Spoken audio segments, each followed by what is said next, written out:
हमारे साथ इस समय एन जय कुमार जुड़ रहे हैं इस पूरी स्टोरी को एनालाइज करने के लिए।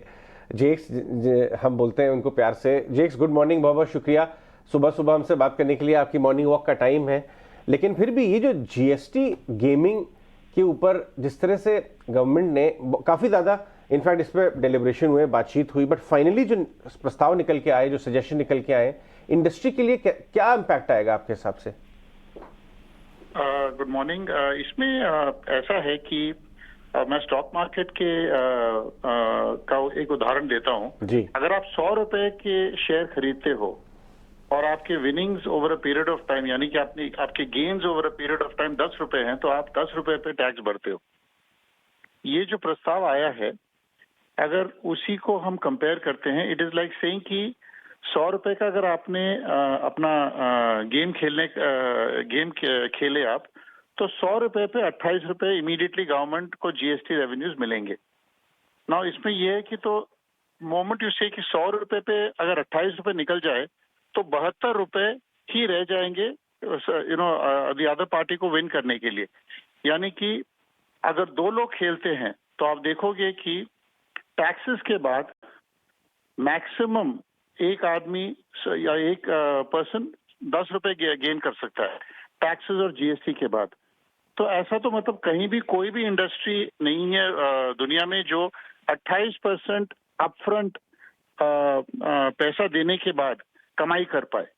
तो मेरे हिसाब से ये एक प्रपोजल बिल्कुल मतलब this can actually bring the industry to zero, क्योंकि there is no chance that कोई भी इंडस्ट्री 28% देने के बाद और इनकम टैक्स देने के बाद कि किसी को भी कोई गेन्स रह जाएंगे। तो ये प्रस्ताव जो रखा है 18 से 28% पहले विनिंग्स पे होता था, वो उन्होंने चेंज करके प्रिंसिपल पे रख दिया है, जो कि मेरे हिसाब से ये प्रिंसिपल ही गलत है और ये होना नहीं चाहिए इस तरीके से। और इंडस्ट्री के लिए तो मेरे हिसाब से बहुत हानिकारक रहेगा, क्योंकि सारे जो आपके गेन्स हैं वो नॉर्मली वो टैक्स किए जाते हैं, लेकिन ये जो प्रिंसिपल पे लगाया जा रहा है 28%, मेरे हिसाब से ये चलेगा नहीं। इसको रिकंसिडर करना पड़ेगा जीएसटी काउंसिल को। कितनी प्रोबेबिलिटी आप असाइन करेंगे इस बात को? कितना चांस है कि ये इसके ऊपर रिवर्क कर लिया जाए, क्योंकि ये इंडस्ट्री वेलकम ही नहीं करेगी, ये काफ़ी ज़्यादा दिक्कत वाला हो सकता है पूरी इंडस्ट्री के लिए, स्पेशली ऐसे टाइम में जब मोबाइल बेस्ड गेमिंग 50% से ज़्यादा पर ईयर ग्रो कर रहा है। बड़ा एक हमारा नौजवान वर्ग है, एक बहुत बड़ी अपॉर्चुनिटी है जो देश मिस कर जाएगा। इनफैक्ट सरकार को भी रेवेन्यू का भी एक वो मिस हो सकता है अगर इंडस्ट्री बड़ी ही नहीं हुई तो क्या ये गुड इकोनॉमिक्स नहीं है? ये उस हिसाब से देख के बताइए।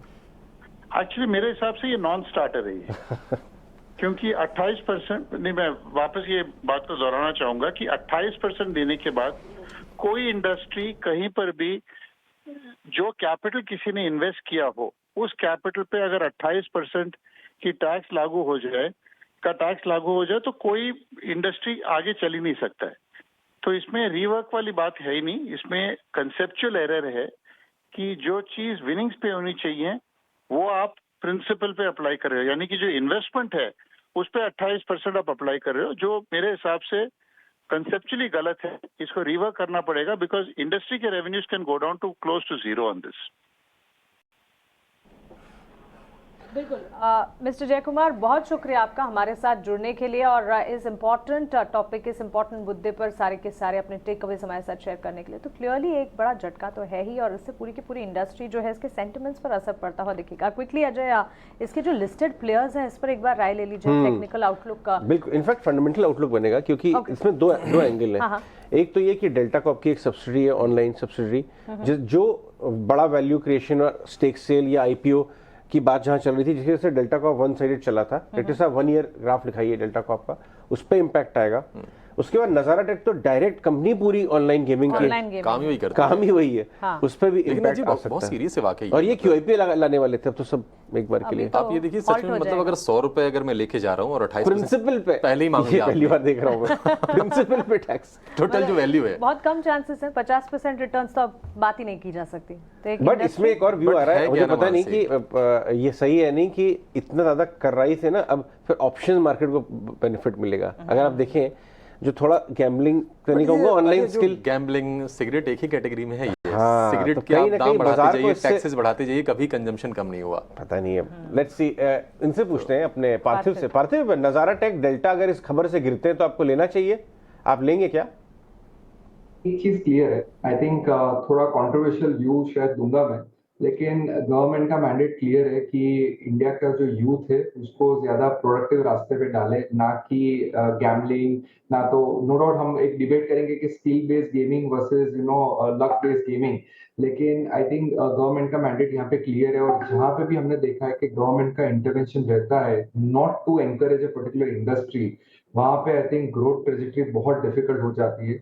We are not fancied by any of the gaming stocks, because यहाँ पे भी हम देखते हैं कि दिन भर कंपटीशन कोई नया आ जाता है, नई स्टार्टअप आ जाती है और नई नई कंपनीज आ जाती है। और ये क्रिकेट के अंदर भी जो भले हम बोले कि स्ट्रेटेजी है in terms of dream 11 of the world, लेकिन यहाँ पे ज्यादातर people were playing on the luck base. तो आई थिंक गवर्नमेंट का मैंडेट क्लियर है और मैं मानता हूँ कि ये इंडस्ट्री को अवॉइड ही करना चाहिए।